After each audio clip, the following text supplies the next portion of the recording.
Top quality और consistent performance के लिए सिर्फ सिल्वर पंप नाम याद रखना। ರಾಷ್ಟ್ರೀಯ ಹೆದ್ದಾರಿ 75 ಮಂಗಳೂರು ಬೆಂಗಳೂರು ಸಂಪರ್ಕಿಸುವ ರಸ್ತೆ ನಿನ್ನೆ ಸಂಪೂರ್ಣವಾಗಿ ಗುಡ್ಡ ಕುಸಿತದಿಂದ ಸಂಚಾರ ಸಂಪೂರ್ಣವಾಗಿ ಬಂದ್ ಆಗಿತ್ತು. ಅದಾದ ಬಳಿಕ ರಸ್ತೆಯಲ್ಲಿ ಮಣ್ಣನ್ನು ತೆರವನ್ನು ಮಾಡಿ ಸಂಚಾರ ಸುಗಮಗೊಳಿಸಲಾಗಿತ್ತು.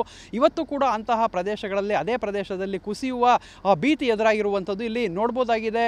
ಏನು ರಾಷ್ಟ್ರೀಯ ಹೆದ್ದಾರಿ 75ರ ಈ ಒಂದು ಕೆಲವು ಕಡೆ ಅವೈಜ್ಞಾನಿಕ ಕಾಮಗಾರಿಯಿಂದಾಗಿ ರಸ್ತೆ ಈ ಒಂದು ರಸ್ತೆಗೆ ಗುಡ್ಡ ಕುಸಿಯುವಂತಹ ಭೀತಿ ಎದುರಾಗಿರುವಂಥದ್ದು ಇಲ್ಲಿ ನೋಡ್ಬೋದಾಗಿದೆ. ಗುಡ್ಡದಂಥ ಪ್ರದೇಶ ಆ ಮೇಲ್ಪದರಲ್ಲಿ ಏನು ಮೇಲೆ ಆ ಮರಗಳಿದೆ, ಆ ಮರಗಳು ಕುಸಿಯುವಂತಹ ಭೀತಿ ಎದುರಾಗಿರುವಂಥದ್ದು. ಅಂದರೆ ಕೆಳಗಡೆ ಸಂಪೂರ್ಣವಾಗಿ ಕೊರೆದುಕೊಂಡು ಹೋಗಿರುವ ರೀತಿಯಲ್ಲಿ ಇರುವಂಥದ್ದು. ಅಂದರೆ ಕೆಳಭಾಗದಲ್ಲಿ ಸಂಪೂರ್ಣವಾಗಿ ಕೊರೆದಿರೋದ್ರಿಂದ ಮರದ ಬೇರುಗಳೆಲ್ಲ ಕಾಣ್ತಾ ಇದೆ. ಸೊ ಆ ಮರಗಳು ಯಾವಾಗ ಬೇಕಾದರೂ ಕೂಡ ಧರೆಗೆ ಬೀಳ್ಬೋದು. ಸೊ ಅದಾದ ಬಳಿಕ ಅವೇನಾದರೂ ಆ ಒಂದು ಮರಗಳು ಬಿದ್ದರೆ ಮರದ ಸಮೇತ ಮಣ್ಣು ಕೂಡ ಮತ್ತೆ ಕುಸಿದು ರಸ್ತೆಗೆ ಬೀಳುವಂತಹ ಸಾಧ್ಯತೆ ಇರುವಂಥದ್ದು. ಅಂದರೆ ಈ ಒಂದು ಗುಡ್ಡ ಕುಸಿತದ ಭೀತಿ ಇನ್ನೂ ಕೂಡ ಇರುವಂಥದ್ದು.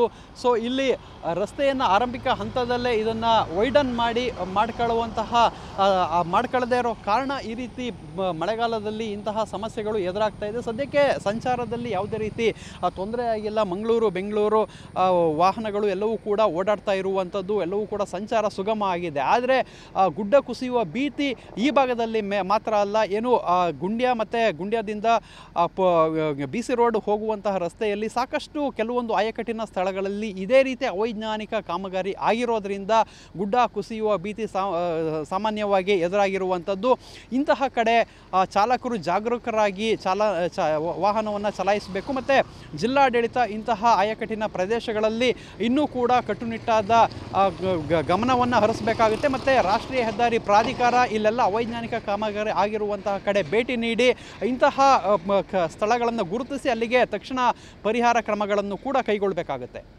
ಕ್ಯಾಮ್ರಾಮನ್ ವಿಲ್ಫ್ರೆಡ್ ಜೊತೆ ಪೃಥ್ವಿರಾಜ್ ಬೊಮ್ಮನಕೆರೆ, TV9 ಮಂಗಳೂರು.